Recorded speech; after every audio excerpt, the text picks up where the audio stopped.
भारती। सखी सहेली। सभी सखियों, सहेलियों और सखाओं को हमारा नमस्कार। नमस्कार सभी सुनने वालों को, और शुरुआत करते हैं आज के कार्यक्रम की। पहले चंचल जी, हम आज के कार्यक्रम में क्या विषय लिया है ये हम बता देते हैं। कई बार कुछ बातें भूल जाते हैं, जैसे कि हम विषय बताना कई बार हमारे दिमाग से उतर जाता है और हमें याद आता है कि हम अरे विषय बताना तो भूल गए। ऐसी बहुत सारी चीज़ें हम कहीं किसी जगह पर रखते हैं और भूल जाते हैं। तो ये जो भूलने की बीमारी है, ऐसा नहीं कि आज कोई नई है, बहुत पहले से है, लेकिन आज जहाँ सोशल मीडिया हावी हो गया, तकनीक हावी हो गया है, ऐसे में लोग ज़्यादा भूलने लगे हैं। चीज़ें रखकर भूल जाते हैं, चाबी रखकर भूल जाते हैं, कहीं और कहीं लोगों के फ़ोन नंबर भूल जाते हैं, और कहीं ज़रूरी जगह जाना है वो अपॉइंटमेंट्स भी हम भूल जाते हैं। और कई बार याद रखने के लिए हम रिमाइंडर्स के आदी होते जा रहे हैं, मोबाइल में या घड़ी पर कहीं अलार्म लगाना और हमें वो रिमाइंड करता रहे। तो हमारे जो सुनने वाले हैं वो हमें अपने अनुभव लिखकर भेज सकते हैं कि उनके साथ ऐसा क्या हुआ है कि वो किसी चीज़ को रख कर भूल गए या किसी बहुत महत्वपूर्ण बात के बारे में भूल गए, और इससे क्या नुकसान उन्हें उठाना पड़ा, और कब वो बात उनको याद आई, उन्हें लगा कई दिन महीने बीतने के बाद हमें याद आता है कि हम वो चीज़ भूल चुके थे।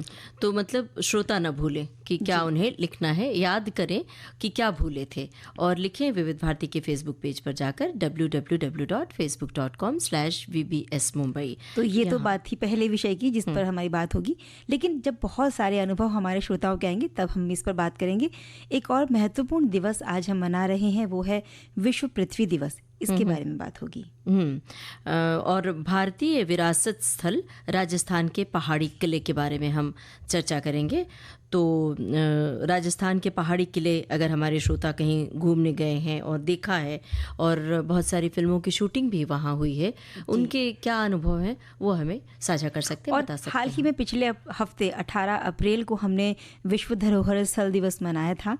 तो आज हम बात करेंगे राजस्थान के जो पहाड़ी किले हैं जो विश्व धरोहर में आते हैं, इनके बारे में। चंचल जी, आज विश्व पृथ्वी दिवस है, और ये जो दिन है इसे याद करने के पीछे हमारा मंतव्य यही है कि हम पृथ्वी को किस तरह से सुरक्षित रखें, किस तरह से पृथ्वी की हरियाली को बचा सकें, पर्यावरण को बचा सकें। अगर पृथ्वी की हरियाली को बचाएंगे तो पृथ्वी हमें आगे बहुत समय तक कुछ देती रहेगी। लेकिन हो क्या रहा है कि हम पृथ्वी से बहुत कुछ ले रहे हैं, लेकिन पृथ्वी को हम कुछ नहीं दे रहे हैं। ममता जी, इस दिन पर विशेष कार्यक्रम चलाए जाते हैं, जागरूकता अभियान चलाए जाते हैं। पृथ्वी के मानव जाति के साथ संबंधों की रक्षा हो सके, इसीलिए ये कार्यक्रम चलाए जाते हैं। और इस दिन पर दुनिया भर के पर्यावरण के विभिन्न क्षेत्रों से जुड़े जो अधिकारी हैं या प्रकृति प्रेमी हैं, वो पृथ्वी की सुरक्षा के महत्व में लोगों की जागरूकता बढ़ाने के लिए एक साथ मिलकर सब काम करते हैं। इन कामों में बहुत सारे काम हैं, जैसे पेड़ लगाना है, प्लास्टिक का जो इस्तेमाल बहुत ज़्यादा हो रहा है इसके विरुद्ध आवाज़ उठाना है, वन संरक्षण के लिए काम करना है, कागज़ की जो बहुत ज़्यादा बर्बादी हो रही है इसको भी कम करना है। ऐसी बहुत सारी और भी गतिविधियाँ हैं जो इसमें शामिल होती हैं। तो अपने श्रोताओं को बता दें कि पहला पृथ्वी दिवस 22 अप्रैल 1970 को आयोजित किया गया था, और 1969 में तेल रिसाव की घटना के नुकसान को देखकर इस आयोजन की शुरुआत करने की प्रेरणा मिली थी, और लोगों को पर्यावरण संरक्षण के महत्व के बारे में बताने के लिए जागरूकता पैदा करने की दृष्टि से इस दिवस को याद किया जाने लगा। और हर दिवस के बारे में हम बताते हैं कि कोई ना कोई एक थीम रखी जाती है इसके लिए। तो इस बार 2025 के लिए जो पृथ्वी दिवस की थीम है ये है हमारी शक्ति हमारा ग्रह। और ये थीम लोगों और संगठनों और सरकारों की अक्षय ऊर्जा स्रोतों पर स्विच करने और इसे एक टिकाऊ भविष्य बनाने की जिम्मेदारी पर केंद्रित है। 2030 तक का लक्ष्य रखा गया है कि दुनिया भर में उत्पादित अक्षय ऊर्जा की मात्रा को 3 गुना किया जाए। इसमें भूतापीय, जल, ज्वार, पवन और सौर ऊर्जा जैसे स्वच्छ स्रोतों पर विशेष जोर दिया जा रहा है। प्राकृतिक आपदाएं मानवता के लिए लगातार खतरा पैदा कर रही हैं और जनसंख्या में लगातार वृद्धि हो रही है, और ग्लोबल वार्मिंग के कारण जलवायु परिवर्तन और समुद्र के स्तर में वृद्धि हो रही है। तो विशेषज्ञों का ये अनुमान है कि आने वाले समय में मानव जाति हर साल कई आपदाओं का सामना कर सकती है, जिससे लोगों की जान को भी खतरा हो सकता है। और ममता जी, ये हम साफ साफ देख भी पा रहे हैं कि समुद्रों में जिस तरह से पानी उफान मारता है और वो इतना उफान उसका बढ़ जाता है कि वो बिल्कुल एक भयंकर बाढ़ का रूप ले लेता है और बहुत जन धन की हानि बहुत सारे देशों को चुकानी पड़ती है। तो ये आपदाएं इसीलिए आ रही हैं क्योंकि जब पृथ्वी पर असंतुलन बढ़ता है तब पृथ्वी अपना प्रकोप दिखाती है। तो इसे रोकने के लिए हमारी भागीदारी तो बहुत ज़्यादा ज़रूरी है। बिल्कुल। और एक गाना सुन ले या हम अपने श्रोताओं की टिप्पणियां शामिल करें? बताइए। टिप्पणी बताइए, कौन सी आई है? देखिए, एक टिप्पणी है जिसमें बहुत लंबी सी बात लिखी हुई है, लेकिन हम बहुत संक्षेप में अपने श्रोताओं तक उनकी बात पहुंचा रहे हैं। अपने श्रोता के लिखा है कि पृथ्वी दिवस मनाने का मकसद है पर्यावरण संरक्षण की तरफ सभी का ध्यान खींचना और ये कोशिश करना है कि सभी पृथ्वी को खुशहाल बनाएं और इसमें योगदान दें। ये हर पीढ़ी की जिम्मेदारी बनती है कि वो आने वाली पीढ़ियों के लिए स्वस्थ और खुशहाल पृथ्वी बनाए रखें। प्राकृतिक संसाधनों के संरक्षण को बढ़ावा दें, पर्यावरण को सुरक्षित रखें। पर्यावरण संरक्षण में आने वाली चुनौतियों से लड़ना, लोगों को प्राकृतिक आपदाओं से बचाव के तरीके बताना, जनसंख्या वृद्धि पर नजर रखना, वनों की कटाई को रोकना, प्रदूषण कम करने की तरफ कदम बढ़ाना और पृथ्वी के हित में कार्य करने के लिए सभी को जागरूक करना ही इस दिन को याद करने के पीछे मकसद है। हर साल पृथ्वी दिवस को याद करने के लिए खास थीम चुनी जाती है और थीम आपने बता ही दिया है जी। और कुछ श्रोताओं के जो संदेश हम तक पहुँचे हैं वो हम सुनाते हैं। हमारे एक श्रोता ने लिखा है कि पृथ्वी दिवस का आयोजन तभी सार्थक होगा जब हमारी माता स्वरूप पृथ्वी को स्वस्थ और स्वच्छ रखने के लिए सभी पृथ्वी जन को जागृत करते हुए हम पूरा सहयोग देंगे।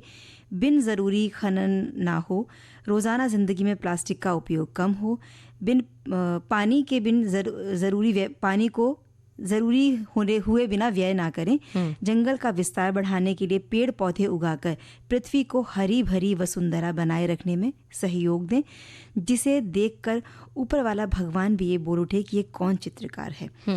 और हमारी सुबह शाम जिस प्रकृति को देखकर होती है, जिन पंछियों को देखकर होती है, उनका भी हम ख्याल रखें। बिल्कुल। एक श्रोता ने लिखा है कि इंसान को जन्म भले ही एक महिला देती है, लेकिन उसका पालन पोषण इस पृथ्वी पर होता है। पृथ्वी प्रदत्त प्राकृतिक चीज़ों से वो जीवित रहता है और इंसान जन्म के बाद अपनी माता के बिना रह सकता है, लेकिन पृथ्वी और प्राकृतिक चीज़ों के बिना वो क्षण भर भी जीवित नहीं रह सकता। हम अपनी ज़रूरतों के लिए प्राकृतिक संसाधनों का बहुत तेज़ी से दोहन कर रहे हैं। अगर इनका संरक्षण नहीं किया गया तो आने वाली पीढ़ी को पृथ्वी जीवित रहने के लिए कुछ नहीं दे पाएगी। इसी तरह से एक और छोटा सा लेकिन बड़ा प्यारा संदेश है। हमारे रोज़ की ज़िंदगी में सरल भाषा में अगर कहा जाए तो पेड़ों को काटना कम करिए, पानी का उचित उपयोग करिए, बारिश के दिनों में आसपास जितना हो सके उतने पौधे लगाएं ताकि प्रदूषण को काबू में किया जा सके। बड़ी अच्छी बात लिखी है। बिल्कुल। एक श्रोता ने ये भी लिखा है कि पृथ्वी हम सभी की है और हमें इसे सुरक्षित रखना है, आने वाली पीढ़ी को भी देना होगा सुरक्षित रूप में। इसके लिए हमको पहले खुद अपने आसपास की धरती को प्रदूषण मुक्त रखना होगा। उसके लिए हम वृक्षारोपण, वृक्ष संरक्षण, वायु प्रदूषण, कचरे वगैरह को दूर भगाएं, तभी हम अपनी पृथ्वी को बचा सकते हैं। प्रयास छोटा ही सही, लेकिन आपकी भूमिका महत्वपूर्ण होती है। एक श्रोता लिखते हैं कि पृथ्वी माँ की गोद में हम हमेशा खुश रहे हैं और एक दिन इसी धरती माता की गोद में हमें समा जाना है, तो इसलिए इस पृथ्वी की रक्षा भी हमारा कर्तव्य है। तो हमारे श्रोता लगातार सजग हैं पृथ्वी दिवस, क्योंकि हम पृथ्वी दिवस को याद करते हैं कि अपनी वसुंधरा को हरी भरी बनाए रखें। उसके लिए नियमित रूप से वृक्षारोपण, पौधारोपण करें। ये हम सबकी निजी जिम्मेदारी है। और आज हम बात कर रहे हैं ममता जी राजस्थान के पहाड़ी किलों के बारे में। इसके बारे में हमारे एक श्रोता ने लिखकर भेजा है कि राजस्थान के पहाड़ी किले, जिन्हें हिल्स फोर्ट ऑफ राजस्थान भी कहा जाता है, ये 6 किले हैं राजस्थान के, जिन्हें 2013 में यूनेस्को ने विश्व धरोहर स्थल घोषित किया था। और ये 6 किले जो हैं इनके बारे में बता रहे हैं। चित्तौड़गढ़, कुंभलगढ़, रणथंभौर, गागरौन, आमेर और जैसलमेर के किले। तो चित्तौड़गढ़ का किला, जब इसकी बात हम करते हैं तो जाहिर है हम सबको जिज्ञासा होती है कि क्या क्या है, तो इसके बारे में थोड़ी जानकारी देते हैं अपने श्रोताओं को। चित्तौड़गढ़ के दुर्ग को जून 2013 में यूनेस्को द्वारा विश्व विरासत स्थल घोषित किया गया और चित्तौड़ दुर्ग को राजस्थान का गौरव और राजस्थान के सभी दुर्गों का सिरमौर भी कहा जाता है। इतिहासकारों की अगर माने तो इस किले का निर्माण मौर्य राजवंश के सम्राट चित्रांगद मौर्य ने 7वीं शताब्दी में करवाया था और इसे अपने नाम पर चित्रकूट के रूप में बसाया था जी। और इसके अलावा चित्तौड़गढ़ बेरच और गंभीरी नदी के तट पर बसा हुआ है। मेवाड़ के प्राचीन सिक्कों पर एक तरफ चित्रकूट नाम अंकित मिलता है, बाद में चित्तौड़ कहा जाने लगा। चित्तौड़ पहले के समय में सिसोदिया वंश की राजधानी थी, बाद में गहलोत वंश की बनी और बादशाह अकबर ने 1556 में इसे जीता था। ये एक पहाड़ी किला है जिसकी ऊंचाई लगभग 180 मीटर है और ये 280 वर्ग मीटर के क्षेत्र में लगभग फैला हुआ माना जाता है। और 8वीं शताब्दी के मध्य तक राजकुमारी सोलंकी से विवाह करने पर चित्तौड़ को प्राप्त किया गया था, ऐसा बताया जाता है। और ये किला अरावली के पहाड़ पर उत्तर से दक्षिण की ओर लंबाई में बना हुआ है, जिसमें बीच में समतल भूमि आ जाने के कारण एक कुंड, तालाब, मंदिर और महल ये सभी एक निश्चित निर्माण योजना के तहत समय समय पर बनते रहे हैं। और कुछ जलाशय जो यहाँ बने हैं वो तो ऐसे हैं जो हमेशा जलापूर्ति के साधन के रूप में काम भी आते रहे हैं। और इस गढ़ के संबंध में एक बहुत प्राचीन कहावत कही जाती है, गढ़ तो चित्तौड़गढ़, सब बाकी सब गढ़ैया, और जो इस दुर्ग के महत्व को बताती है। और बहुत ही महत्वपूर्ण जगह है पाडनपोल। ये इस किले का प्रथम प्रवेश द्वार है। इस द्वार के बाहर के चबूतरे पर ही रावत बाघ सिंह का स्मारक बना हुआ है। पाडनपोल से थोड़ा उत्तर की तरफ चले तो दूसरा दरवाज़ा मिलता है जिसे भैरव पोल कहते हैं और भैरव पोल के पास ही दाहिनी तरफ 2 छतरियाँ सी बनी हुई हैं। पहली 4 स्तंभों वाली छतरी बदनौर के राजा राठौड़ जयमल के कुटुंबी कल्ला की है और दूसरी छतरी 6 स्तंभों वाली खुद राजा जयमल की है। किले का जो तीसरा प्रवेश द्वार है इसे हनुमान पोल कहा जाता है क्योंकि यहाँ हनुमान जी का एक मंदिर है। हनुमान पोल से कुछ आगे बढ़ेंगे तो दक्षिण की ओर मुड़ने पर गणेश पोल आता है जो कि चौथा द्वार है किले का। यहाँ गणपति का मंदिर है। और फिर आता है जोड़ला पोल जो इस किले का 5वां द्वार है। छठे द्वार के बिल्कुल पास में होने के कारण इसे जोड़ला पोल कहते हैं। और किले के जो छठा द्वार है लक्ष्मण पोल, द्वार के पास ही एक छोटा सा लक्ष्मण जी का मंदिर है जिसके कारण इसका नाम लक्ष्मण पोल है। लक्ष्मण पोल से आगे बढ़े तो एक पश्चिम मुखी प्रवेश द्वार मिलता है जिससे होकर किले के अंदर प्रवेश कर सकते हैं। ये दरवाज़ा इस किले का 7वां और अंतिम प्रवेश द्वार है। इस दरवाजे के बाद चढ़ाई खत्म हो जाती है और दरवाजे से प्रवेश करने के बाद उत्तर वाले मार्ग की ओर बस्ती है और दक्षिण की ओर जाने वाले मार्ग से किले के अन्य और भी दर्शनीय स्थल हैं। तो जो अन्य दर्शनीय स्थल हैं जो किले में देखे जा सकते हैं वो है सिसोदिया पत्ता का स्मारक, हिंगलू अहाड़ा का महल, रत्नेश्वर तालाब, लाखोटा की बारी, 75 फीट ऊंचा बना हुआ और 7 मंजिला कीर्ति स्तंभ, नीलकंठ महादेव जी का मंदिर, सूरज पोल, चूड़ावत साईंदास का स्मारक, राजटीला, चतरंग तालाब और चित्तौड़ी बुर्ज। और अब चलते हैं कुंभलगढ़ का किला की ओर और ये राजसमंद जिले में आता है और 1443 से 1458 के बीच में राणा कुंभा ने इसका निर्माण करवाया था। और इस किले पर विजय प्राप्त करना एक बड़ा मुश्किल कार्य था क्योंकि इसके चारों ओर एक बहुत बड़ी दीवार बनी हुई है जो कि चीन की दीवार के बाद सबसे बड़ी विश्व की दूसरी दीवार मानी जाती है। इस दीवार की जो लंबाई है वो लगभग 36 किलोमीटर है और चौड़ाई 7 मीटर की है। और ऐसा कहते हैं कि 4 घुड़सवार एक साथ इस पर चल सकते हैं, इसलिए इसे महान दीवार कहा जाता है और ये किला यूनेस्को में सम्मिलित है। और आज हम विश्व धरोहर की बात करते हैं, उसी के तहत हम ये जानकारी अपने श्रोताओं को दे रहे हैं। कुंभलगढ़ किले को मेवाड़ की आंख कहा जाता है। ये दुर्ग कई पहाड़ियों को मिलाकर बनाया गया है जिसके कारण प्राकृतिक सुरक्षा का आधार इसे मिला और ये विजित रहा। इसी किले में ऊंचे स्थानों पर महल, मंदिर और आवासीय इमारतें भी बनाई गई और समतल भूमि का उपयोग कृषि कार्य के लिए किया गया।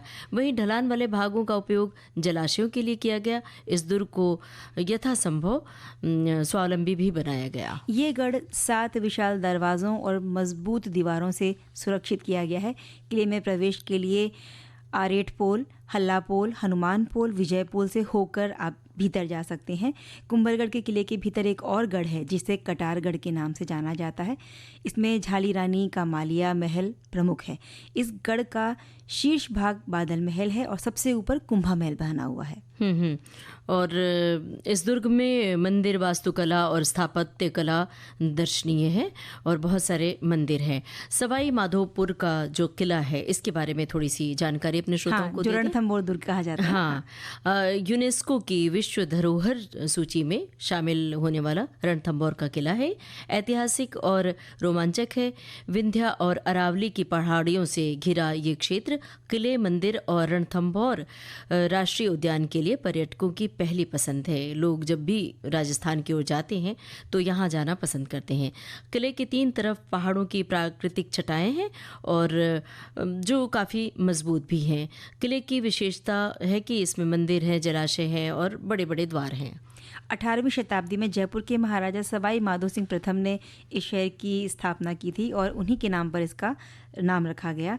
किले के प्रमुख शासक राव राजा हमीर सिंह चौहान थे, जिन्होंने 1296 में यहाँ पर शासन किया। उनके द्वारा किले बनवाए गए तालाब, झीलों देखकर उनके कला प्रेम का अंदाज़ा भी लगाया जा सकता है। किले के अंदर गणेश मंदिर, बादल महल, जवरा भवरा, अन्नगार, दिल्ली दरवाज़ा, हमीर महल, कचहरी, तोरण द्वार, सामंत की हवेली, 32 खंभों वाली छतरी, ये सब देखने के लायक हैं।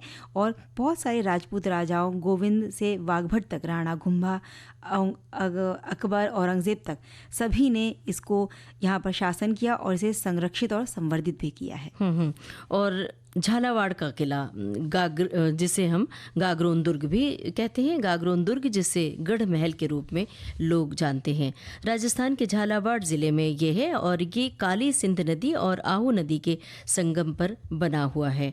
2013 को राजस्थान के 5 किलों को यूनेस्को विश्व विरासत स्थल घोषित किया गया, जिसमें गागरोन दुर्ग भी एक है और ये झालावाड़ से उत्तर में 13 किलोमीटर की दूरी पर स्थित है। और इस किले का निर्माण 1845 में महाराणा मदन सिंह ने किया था। जनाना खास ये महिलाओं के महल द्वारा दोनों और शीशों के चित्रों पर यहाँ पर बना हुआ है और ये चित्र हाड़ौती कला के उत्कृष्ट उदाहरण हैं।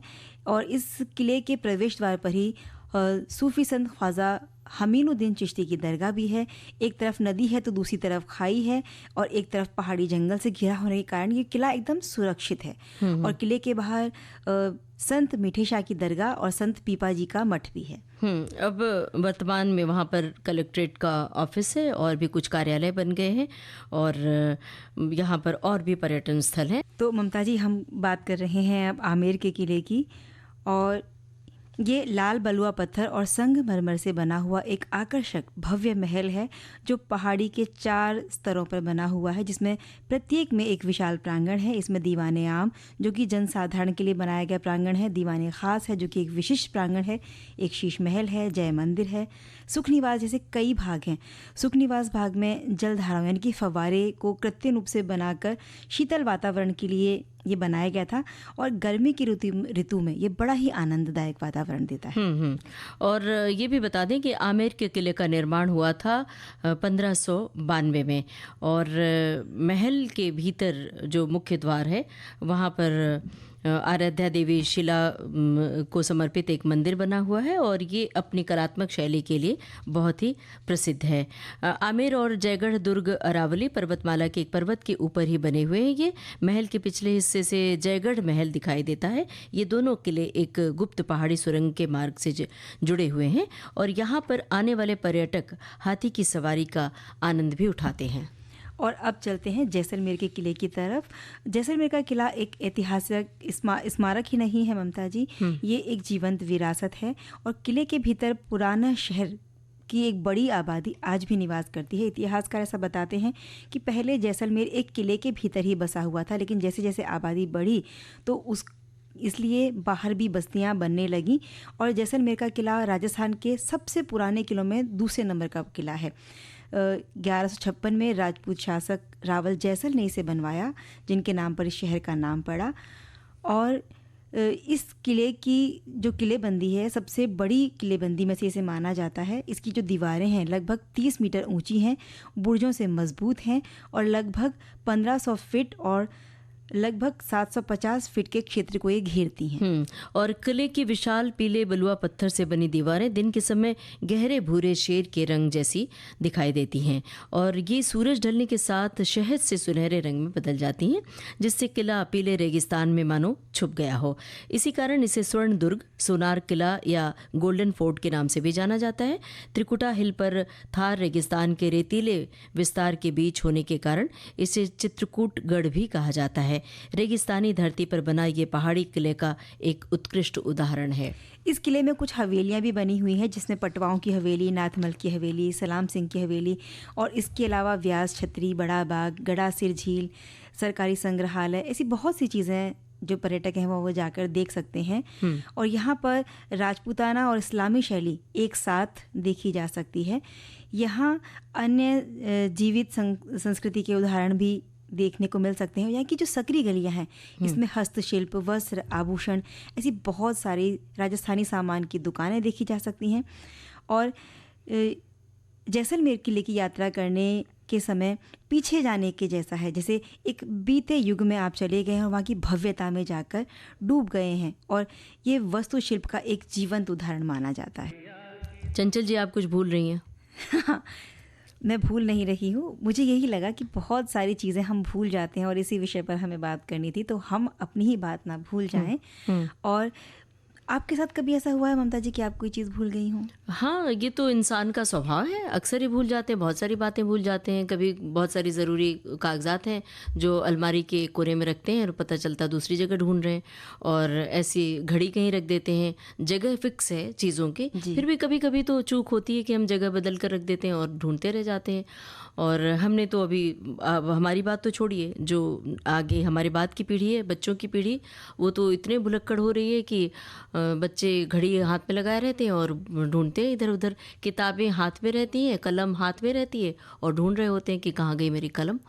इसी तरह ममता जी, मेरे साथ अक्सर क्या होता है कि सलाद या रायता, ये कुछ ऐसी चीज़ें होती हैं जो हम बाहर नहीं रखते हैं बनाकर, क्योंकि ये ठंडी ठंडी खाने में अच्छी लगती हैं। अक्सर इन चीज़ों को तैयार करने के बाद में जब मैं फ्रिज में रख देती हूँ, सब खाना खाकर चले गए या घर पर अगर मेहमान भी आए हैं तो वो चले गए, बाद में याद आता है कि ये चीज़ें तो फ्रिज में ही रह गई।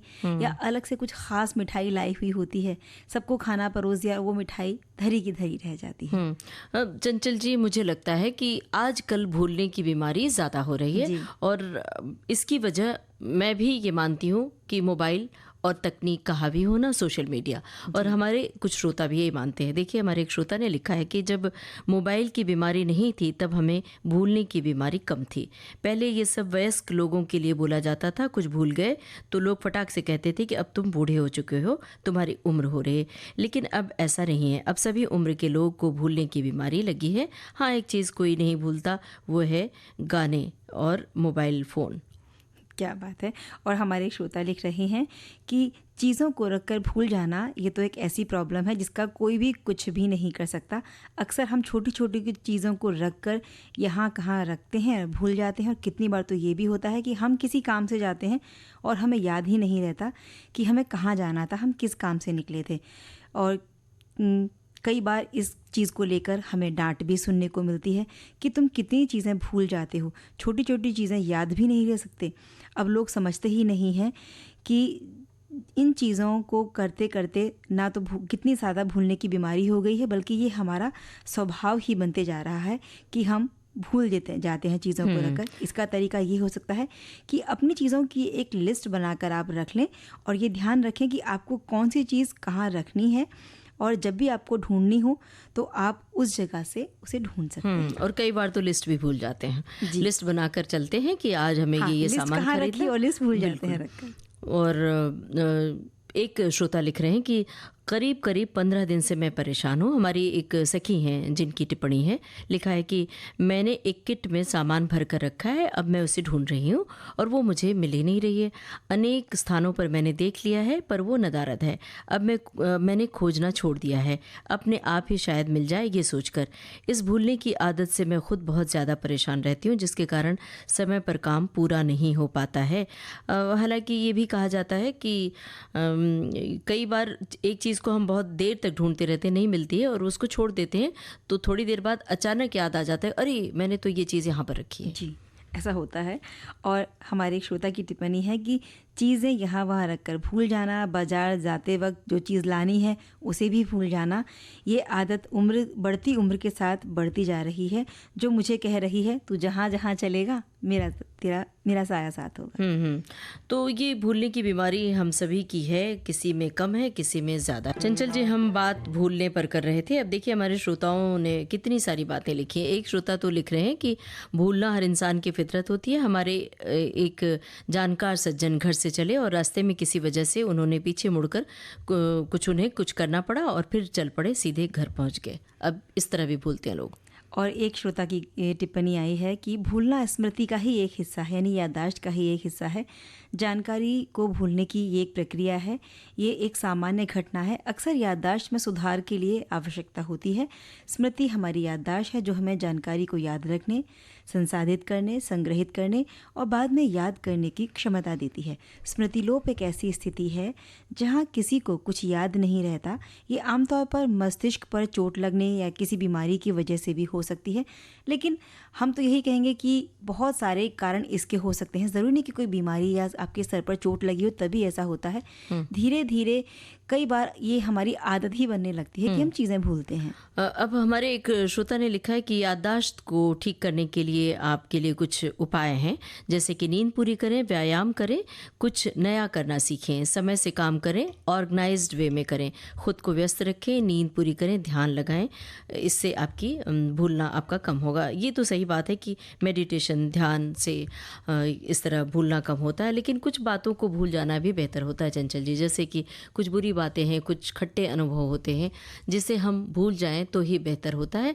और ऐसे लोग बहुत सुखी रहते हैं जो बुरे अनुभवों को भूल जाते हैं। और कोई बहुत महत्वपूर्ण चीज़ है जिसे आप चाहते हैं कि वो समय पर मिले, तो अपने साथ घर के कुछ और सदस्यों को भी आप बता दें कि ये चीज़ यहाँ रखी गई है, ताकि अगर आप भूल जाएं तो वो याद दिला सकें। और यादें कुछ कड़वी होती हैं जिन्हें भूल जाना ही बेहतर होता है। अब आज का सखी सहेली कार्यक्रम समाप्त होता है। सभी श्रोताओं को नमस्कार।